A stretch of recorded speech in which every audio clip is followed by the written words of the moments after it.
மீன் குழம்பு சுவையில் தட்டைப்பயிறு புளிக்குழம்பு செய்வது எப்படி அப்படின்னு பார்க்கலாங்க. நான் எந்த புளிக்குழம்பு செஞ்சாலுமே மீன் குழம்பு மாதிரி இருக்கும். லெமன் சைஸ் தானே இது. லெமன் சைஸில் புளி போடுவேங்க.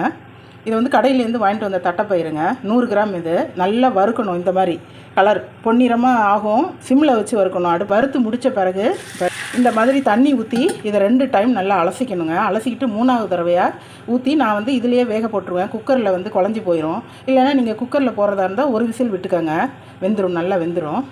இந்த குழம்புக்குங்க கத்திரிக்காய் முருங்கைக்காயும் போடுவேன். வாழைக்காய் வந்து பொரியல் பண்ணிவிடுவேன்.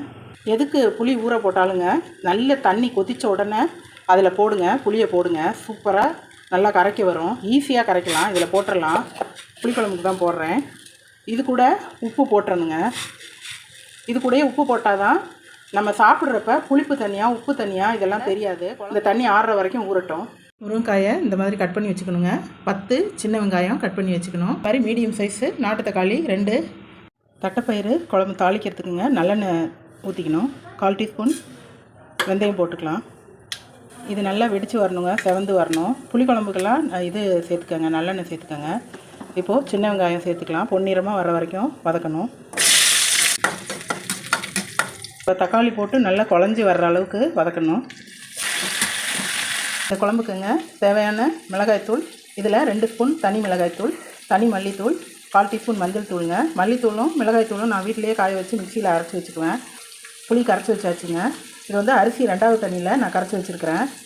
ஃபஸ்ட்டு தண்ணியில் கத்திரிக்காயை அரிஞ்சு போட்டுறணும். கருத்து போகாமல் இருக்கும். 2வது தண்ணியில் குழம்பு வச்சிங்கன்னா நல்லா டேஸ்ட்டாக இருக்கும். உடம்பு நல்லா ஆரோக்கியமாக இருக்குங்க. புளிக்குழம்புக்கு மட்டும் நல்லா வதக்கிட்டு கலர் மாறி வர வரைக்கும் கத்திரிக்காயை போட்டு வதக்கணும். அப்போ தான் வேகும். நீங்கள் வந்து அப்படியே கத்திரிக்காய் போட்டிங்கன்னா கடைசி வரைக்கும் வேகாது. மரத்து போன மாதிரி நல்லாவே இருக்காதுங்க. நம்ம கத்திரிக்காயை போட்டுக்கலாம். குழம்பு பொடியை இதில் போட்டு ஒரு 2 செகண்ட் ஃப்ரை பண்ணிக்கலாம். கத்திரிக்காய் இதில் போடலாங்க.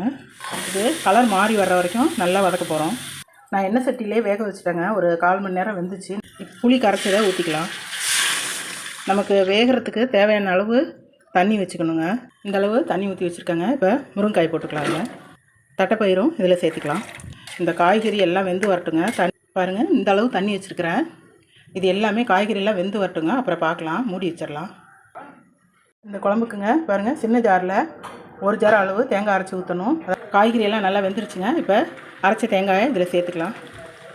இது கொதி வர ஆரம்பித்த பிறகு ஒரு 7 நிமிஷம் வரைக்கும் கொதிக்க விட்டு அடுப்பு ஆஃப் பண்ணிட வேண்டியதாங்க. மூடி வச்சிடலாம். தேங்காய் ஊற்றி ஒரு 7 நிமிஷம் கொதி வந்துருச்சுங்க. நம்ம அடுப்பு ஆஃப் பண்ணிடலாம். இந்த வீடியோ பார்த்ததுக்கு ரொம்ப நன்றிங்க. பாருங்கள் எவ்வளோ தண்ணி வச்சேன். இப்போ பாருங்கள் எவ்வளோ இருக்குதுன்னு பாருங்கள். இது 4 பேர் சாப்பிட்லாமா? சாப்பிடலாம். தேங்க்யூ.